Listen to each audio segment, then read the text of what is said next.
En la actualidad, somos testigos de una rápida transformación del entorno, resultado de distintas fuerzas sociales, políticas, económicas. La velocidad del cambio exige evolucionar nuestra manera de interpretar la realidad, anticiparse, imaginar, planear, construir, validar. Tenemos que desarrollar nuevas habilidades para alcanzar dicho cambio. De Ingenio es una producción de Omar Valencia que te invita a dialogar sobre los diferentes componentes de la innovación junto a nuestros invitados expertos. Acompáñanos cada miércoles a las 14:30 horas por WAC 89.5, tu frecuencia universitaria. Esto es De Ingenio.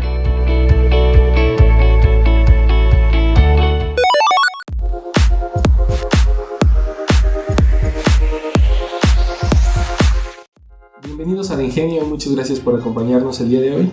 Como cada miércoles queremos agradecer su compañía y su sintonía. Recuerden que nos escuchan por WAC 89.5, tu frecuencia universitaria.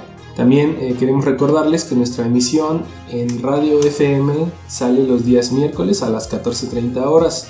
También ya nos pueden hacer llamadas directamente a la cabina al 192 1293 y nos pueden mandar mensajes de texto o WhatsApp al 4423 22 1077. La semana pasada también les comentábamos que nuestros episodios ya están disponibles en Facebook y en YouTube. Nos pueden buscar y nos pueden seguir en ambas plataformas como De-Ingenio Radio.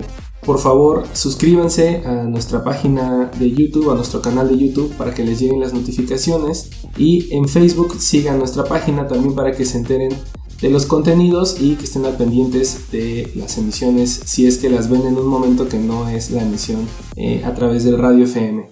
Te pedimos también que nos apoyes compartiendo ambas iniciativas, por favor. Si crees que el contenido es de interés para algún familiar o algún conocido, por favor compártelo y pídanles que nos apoyen suscribiéndose a ambos canales. Esta semana tenemos un programa muy interesante porque pues aparte de que ha pasado de todo en la semana, tenemos algunas notas interesantes que van dejando ver un poco cómo este año tiene una serie de cambios más allá de los relacionados a la dinámica social y a las dinámicas económicas derivadas precisamente de todo este rollo de la pandemia.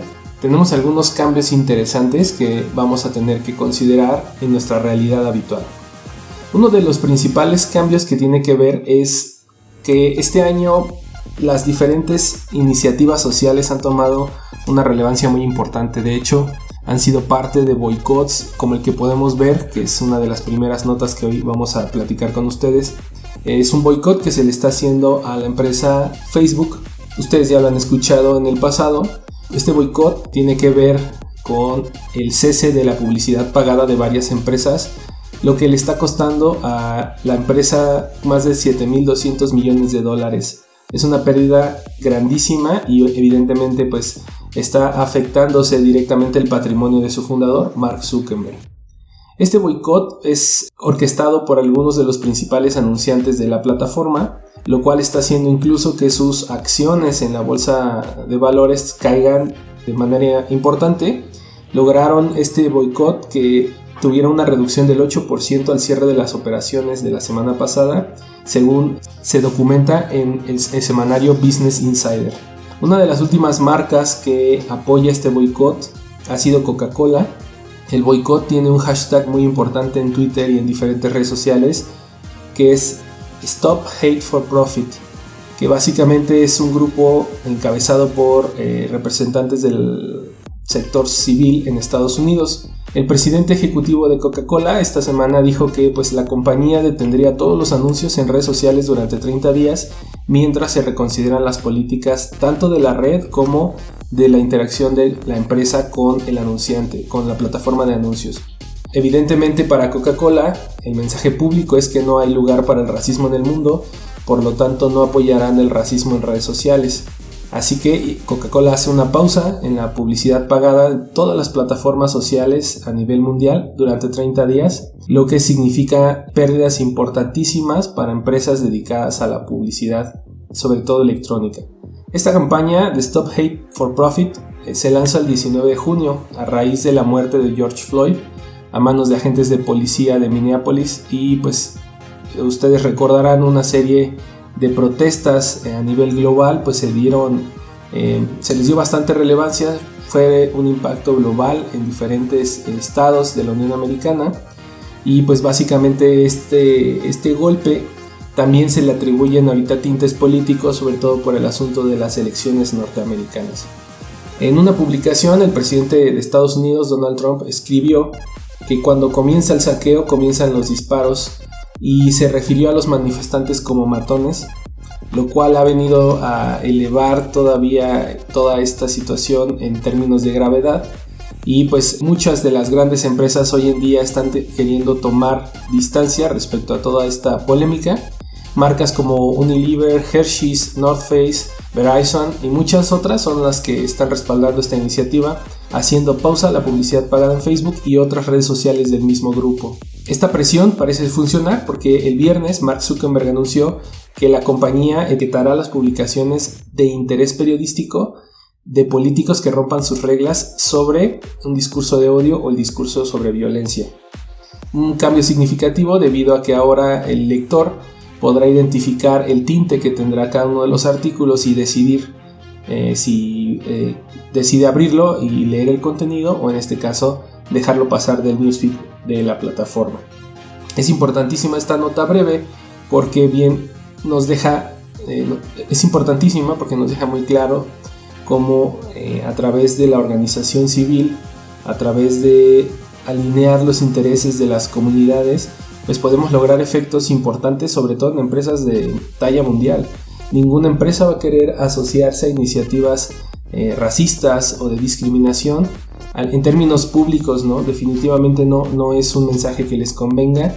Estas empresas están dispuestas a seguir, digamos, estas inercias sociales siempre y cuando parezcan justas, y yo creo que apoyan de forma interesante pues el eco que se puede alcanzar a través de este tipo de movimientos y boicots.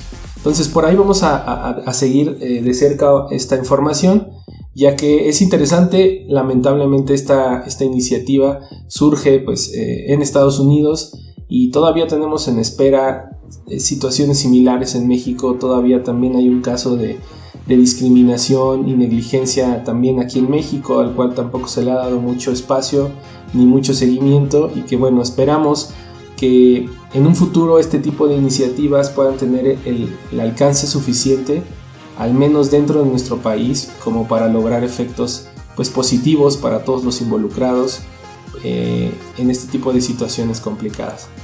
Pasando a otra nota muy interesante esta semana, también bajo esta inercia de queja y de descontento social, ocurre otra situación muy interesante ahora relacionada con la marca Zara, esta marca de moda rápida que básicamente pues lanzó al mercado una especie de bolsa de mandado a un precio de 659 pesos, la cual fue criticadísima y fue deshecha totalmente en redes sociales.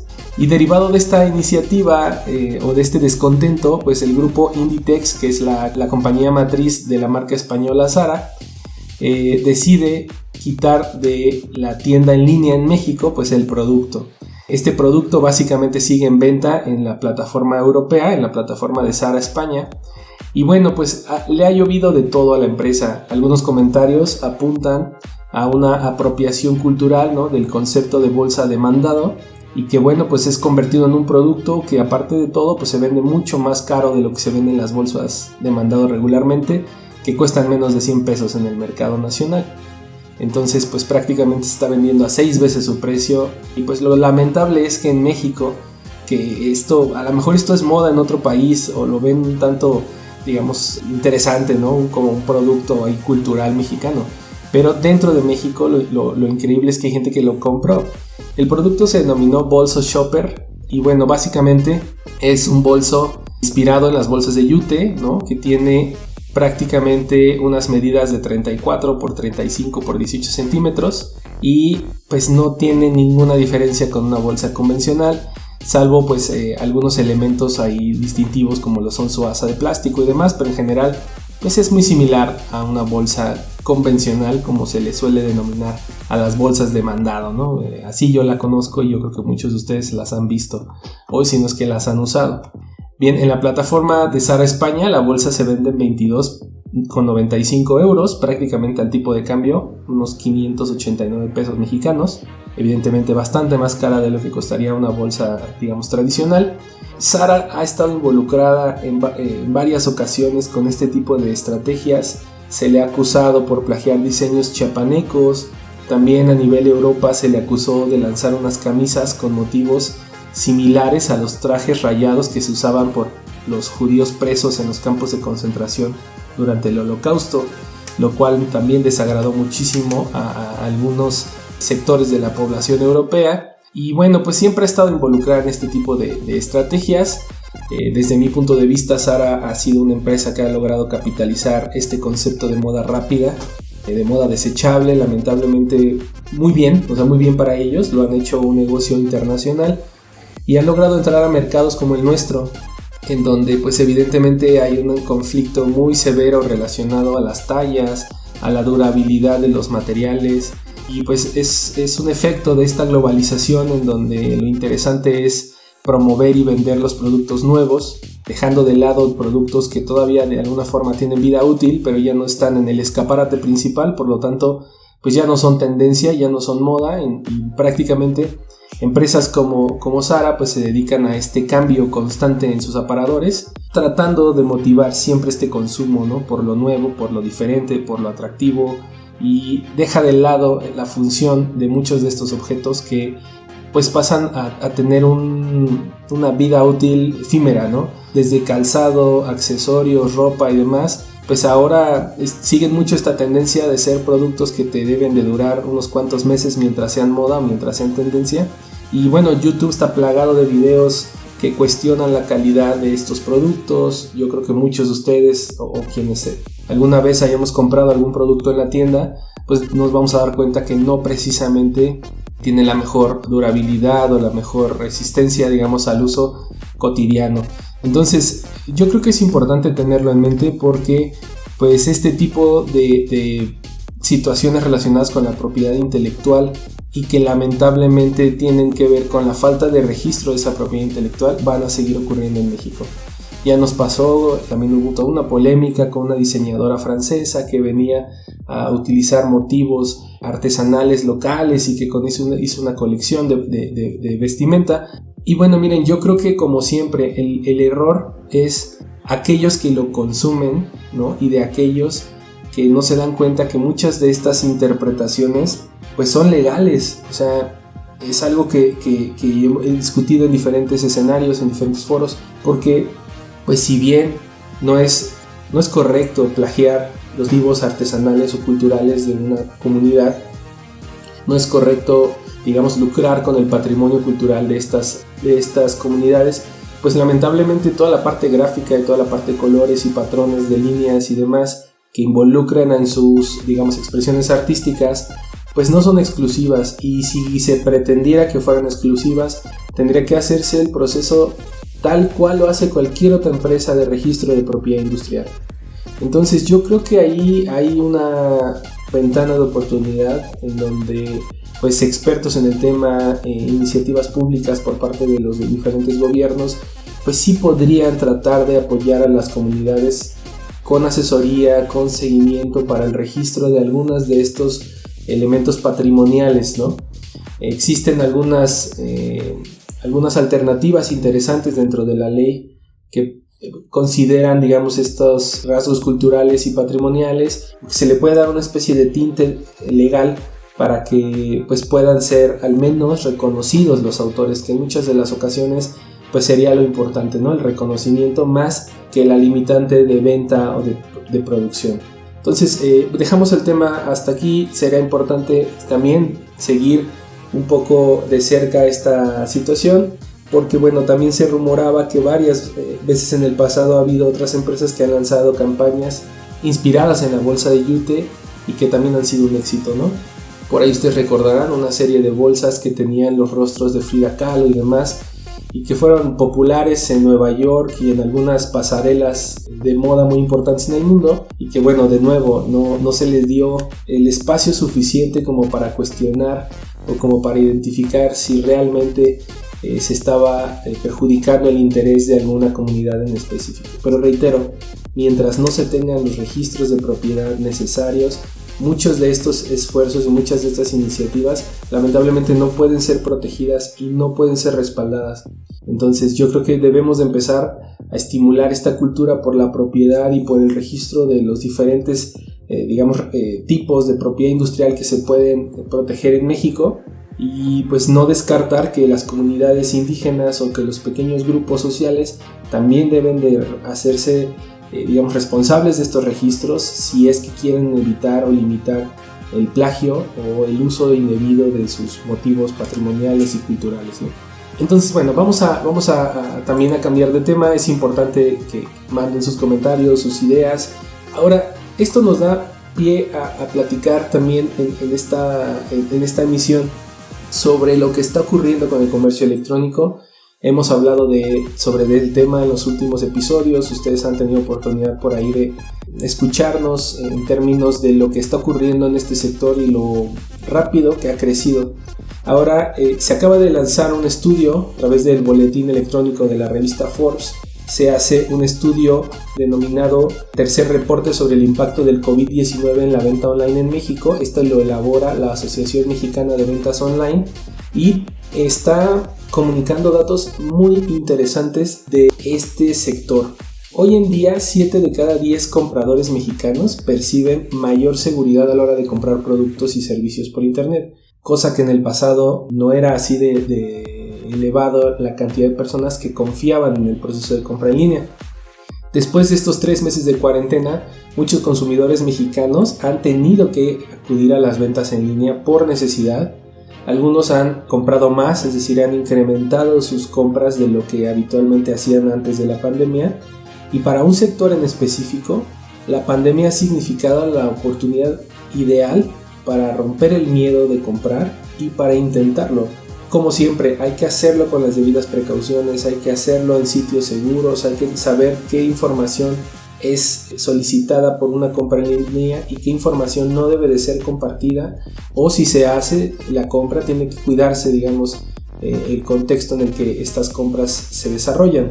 En el reporte básicamente se muestra cómo el comercio electrónico se ha convertido en una herramienta que facilita la adaptación del consumidor a estas circunstancias de la nueva normalidad. Básicamente también se menciona que el 50% de los usuarios toma medidas de precaución para salir y solo un 20% de ellos ha logrado volver a la rutina que tenía antes de la pandemia. Básicamente 2 de cada 10 compradores hacen más compras en internet después de la pandemia de lo que hacían antes de manera regular, y las principales categorías en las que estas compras se llevan a cabo son tecnología, moda y comida. Es importante porque este reporte está hecho con la colaboración de NetQuest, de Netrica, de Comscore y Nielsen, empresas que han venido a sumarse a la iniciativa del reporte y que han logrado acumular información interesante que nos permite perfilar, pues es la parte que yo destaco como relevante, ¿no? Para muchos de ustedes de radioescuchas que nos siguen, pues esto nos habla de una tendencia que no va a parar, una tendencia que probablemente vaya a la alza, si no es que ya a través de este reporte les decimos está a la alza. Y entonces el momento ideal para sumarse, para hacer esta transición electrónica de muchos de sus negocios o de muchas de sus iniciativas, si venden algo, si tienen un negocio, etcétera, yo creo que es importante que acudan con los expertos o que al menos se documenten. Hay muchísima información ya disponible en internet que les puede permitir al menos tener un escenario o un panorama de cómo pueden ustedes hacer esa transición digital y qué elementos de su negocio es importante pues adaptar a estas nuevas tendencias y a estos nuevos hábitos de consumo. Básicamente, a pesar de que en esta pandemia muchos de los consumidores siguen teniendo presente el miedo a perder el empleo, pues eso no ha venido a afectar directamente el consumo. De hecho, como lo dijimos en los programas pasados, las grandes empresas de venta en línea siguen creciendo y sus ventas han roto récords, ¿no? Yo creo que a pesar de todo este miedo detrás de la estabilidad laboral y económica, sigue habiendo un segmento de la población que pese a las condiciones está haciendo compras en línea. Entonces yo creo que eso es importante tenerlo en mente.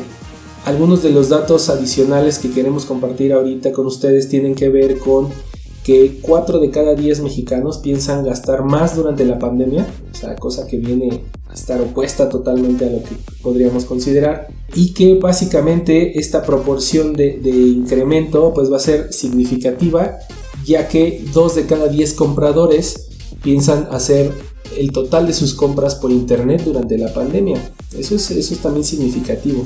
Las compras por estos canales digitales o denominados online siguen siendo impulsadas por la necesidad de no salir de casa, evitar aglomeraciones y recibir las recompensas a domicilio. En las categorías de productos con el mayor porcentaje de nuevos compradores son la comida a domicilio, los productos de moda y algunos de los servicios importantes de uso habitual, como lo es el pago de servicios, agua, luz, teléfono, gas, internet, a través de la domiciliación electrónica o el pago electrónico de estas facturas, y el uso y el incremento importantísimo de la banca en línea. Para todos aquellos que tengan cuenta bancaria o nómina bancaria, pues es importante, si es que no la usan, que le vayan perdiendo el miedo, acérquense a los diferentes mecanismos que les ofrece cada uno de los bancos para obtener información de uso, de contraseñas, de diferentes herramientas que les pueden facilitar las plataformas de los bancos, y la mayoría de estas herramientas tienen tutoriales en internet, tienen videos de gente que explica el uso o las condiciones de cuidado que hay que tener para usar estos dispositivos digitales, por lo que pues los invitamos nuevamente a sumarse y a adaptarse. Acuérdense que esto se trata de adaptación y adaptación rápida, porque pues si bien siempre habrá categorías de consumidores que tarden en llegarles este tipo de tendencias, pues normalmente les llegan a estos consumidores cuando ya no hay otra opción, como lo fue por ejemplo con el celular y como lo fue con diferentes elementos tecnológicos que hoy en día son súper populares. Yo los invito a que no se queden en ese grupo de rezago, no por estar a la moda, sino por realmente aprovechar los beneficios de estas tecnologías. Y repito, asesórense lo suficiente, ya sea con el banco directamente o a través de los diferentes contenidos digitales que existen hoy en día en internet, pues para poder aprovechar al máximo estas bondades del comercio electrónico y demás productos digitales. Por último, vamos a mencionar rápidamente que a pesar de que al principio de la cuarentena los productos que más se consumían eran los de primera necesidad, después de estos 3 meses ha sido interesante también ese giro que ha dado el consumo hacia artículos de cuidado personal, belleza, accesorios y demás elementos que al principio se consideraban no relevantes o no indispensables para el asunto del COVID, pero que hoy en día pues muchos consumidores, como lo explicamos, lo han visto como cómodo, lo han visto como una alternativa interesante, y que por lo tanto pues ahora ya no solo compran el súper, ahora ya están comprando otro tipo de elementos que pues antes no pensarías que se compran en línea. Entonces pues aquí también dejamos la invitación.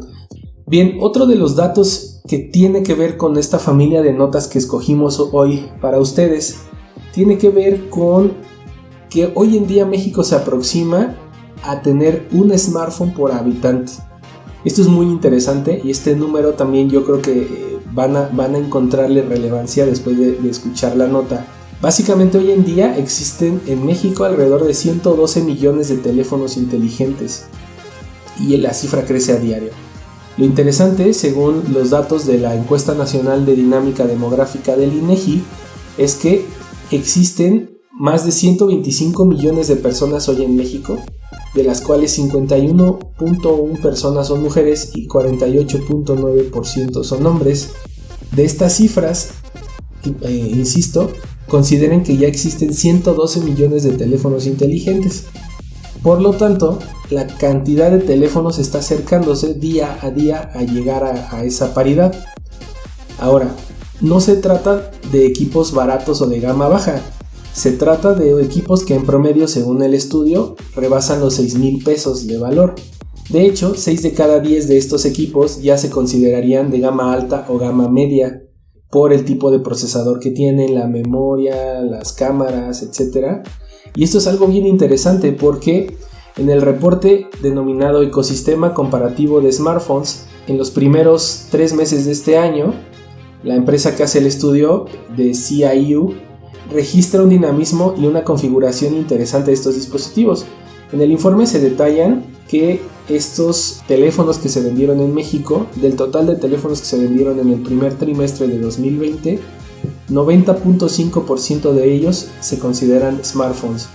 En pocas palabras, que tienen conectividad a internet, que tienen un procesador, digamos, multimedia, que permite no solo hacer la conexión de la llamada, sino que aparte permite hacer uso de aplicaciones, de dispositivos de imagen, audio, etc. También es importante mencionar que hay que recordar que por ahí del 2009 los fabricantes en México contabilizaban únicamente un 70.6% del total de los teléfonos vendidos en México como smartphones. Fíjense cómo ha cambiado totalmente esta distribución, y en México el principal fabricante de estos dispositivos, o una de las marcas más populares de estos dispositivos, es Samsung, con el 35.1% del mercado, seguido por Motorola con un 17.1%, Huawei con un 13.8%, Apple con un 11.8%, LG con 7.8%, y de ahí para abajo todas las demás marcas que ustedes por ahí han escuchado. Al cierre del primer trimestre es interesante que, bueno, básicamente Samsung está colocando más del 35.1% de los teléfonos inteligentes en México. O sea, es muy grande el tamaño de mercado al que puede atender específicamente Samsung con su oferta aquí en México. Y es interesante que por parte de la marca en el último año se lanzaron más de 20 equipos con precios que van desde los 2,900 pesos hasta los 48,999 pesos. Bueno, ya son, ni siquiera me atrevo a creer que son dispositivos de muy altas prestaciones tecnológicas, más bien ya se involucran otros aspectos meramente estéticos que, bueno, básicamente no alteran la funcionalidad del dispositivo, realmente ya son cuestiones más de moda y de tendencia que de otra cosa. Y bien, es interesante mencionarlo así, es algo interesante ya al cierre de nuestra emisión de hoy, porque básicamente podemos darnos cuenta cómo está creciendo el consumo de teléfonos inteligentes, está creciendo el consumo de datos móviles, y el comercio electrónico va a la alza. Entonces todos estos componentes hacen una ecuación interesantísima a la hora de darnos cuenta que el consumo en internet va a ser uno de los principales factores a considerar durante el resto del año, y por qué no los siguientes años en términos comerciales. Pues como cada semana nuestro programa ha terminado, se nos va el tiempo rapidísimo. Les queremos agradecer por sintonizarnos. Recuerden escucharnos en Facebook y YouTube como De-Ingenio Radio, y compartan, denle like, por favor suscríbanse al canal. Esto fue De Ingenio.